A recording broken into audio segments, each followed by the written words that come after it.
Hello Aquarius, Sun, Rising and Venus signs. Kamusta kayo? Sana po nasa mabuti kayong kalagayan. Welcome back po sa Star Tarot.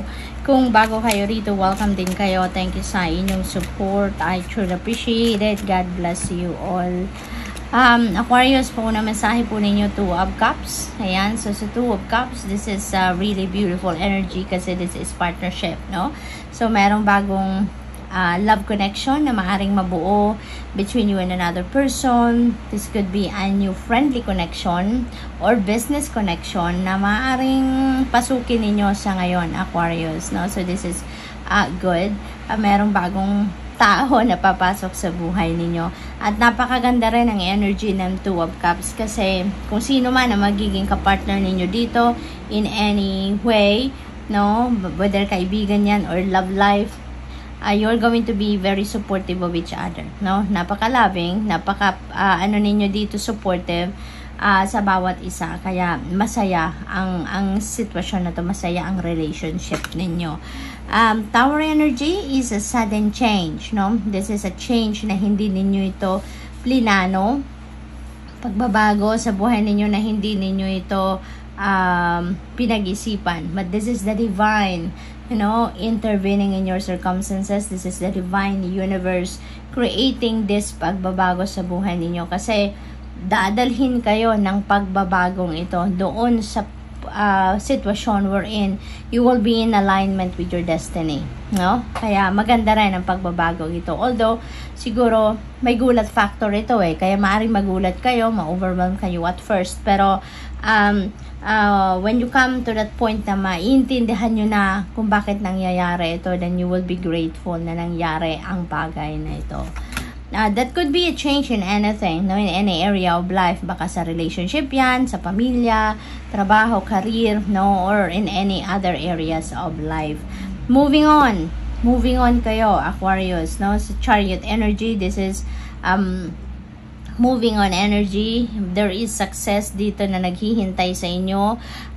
You are very determined, focused dito sa kung saan man kayo papunta. Kaya napakaganda. This is also a very positive energy. There is victory, success din dito.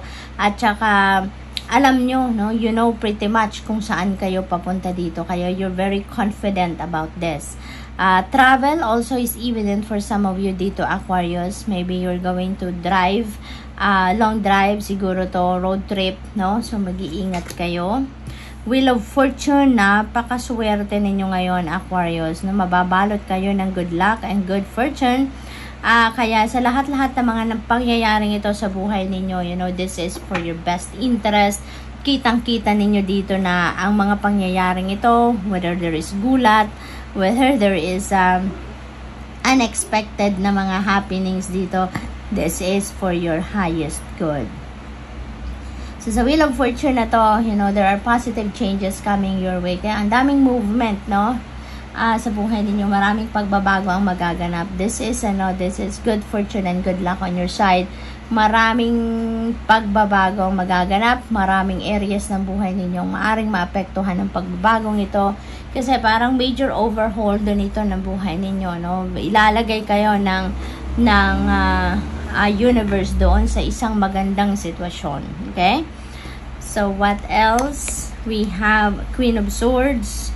Ayan, so siguro magiging kapital ninyo dito sa pagtatagumpay ng inyong relationship dito with anyone, no? Sa Two of Cups is yung clear communication ninyo, no? At saka yung honesty ninyo, no? Maging honest kayo sa sarili ninyo, express ninyo lagi kung ano yung nasa isip or nararamdaman ninyo, no? Yung ganon. At para nang sa gayon mas yung parang hindi rin ninyo sinasayang yung oras or panahon ng kausap ninyo. At pati na rin ang oras ninyo, diba? Kung paligoy-ligoy, marami pang nasasayang na oras. Pero kung straight to the point, malinaw, makipag-communicate, then mabilis magkaintindihan, mabilis ma-address kung ano man ang dapat na i-address. Hindi ba? We have the Fool. Wow. So, napakaganda rin ito kasi this is definitely a new beginning, diba? So dito merong new beginning ka, new beginning. So ang dami talagang magbabago sa iyong sitwasyon. There are so many things that are coming to change sa buhay ninyo. So, the full energy, ano to totally new for you. Kung ano man ang i-embrace ninyo ditong sitwasyon, this is totally new for you. Hindi ito yung mga dati ninyong ginagawa. Hindi ito yung mga dati ninyong na-experience na, but this is definitely a new chapter, no? Sa buhay ninyo na papasukin ninyo. So, good luck to that. Iba-iba din ito, no? Maaring bagong trabaho, bagong relationship, bagong kaibigan, bagong bahay, bagong environment, depende sa inyong sitwasyon. But definitely, there is something new na dadating sa buhay ninyo. We have justice. Kung napapansin ninyo, Aquarius, pang-5 na ito na major arcana sa reading ninyo, and we're only drawing 8, no? Cards, and out of 8, 5 na yung inyong major arcana. So, ibig sabihin lang yan that there are significant events na mangyayari sa buhay ninyo that will have a great impact sa buhay ninyo for the long term. So, since maraming pagbabago talaga magaganap, ang swerte pa ninyo sa ngayon. Kaya maraming magagandang pangyayari dito, kaganapan na tatatak talaga sa buhay ninyo and will have an impact, for the long term. Justice will be served.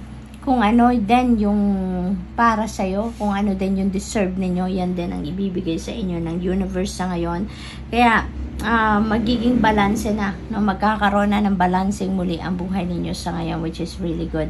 Magiging maayos na ang lahat, Your life is going to start to have that, parang smooth sailing na from here on, kumbaga, what else? We have another, bunga talaga to, Aquarius, we have another major arcana.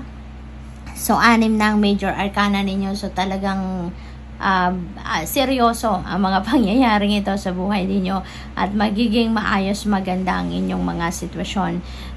Emperor is about stability, So, talagang kung ano man ang mga pangyayaring magaganap sa buhay ninyo dito, napakagandang blessing, napakalaking blessing ito ng universe kasi magiging stable na ang lahat, whether that is in kaperahan, finances, trabaho, source of income, financial future, magiging stable na kayo dyan, pamilya, relationship that will be also becoming stable na from here on. Maaari din ang iba sa inyo dito magiging tatay na din, or baka mapopromote din ang iba sa inyo dito into a leadership role. Kaya congrats and good luck. Thank you for watching. Love and light. Namaste.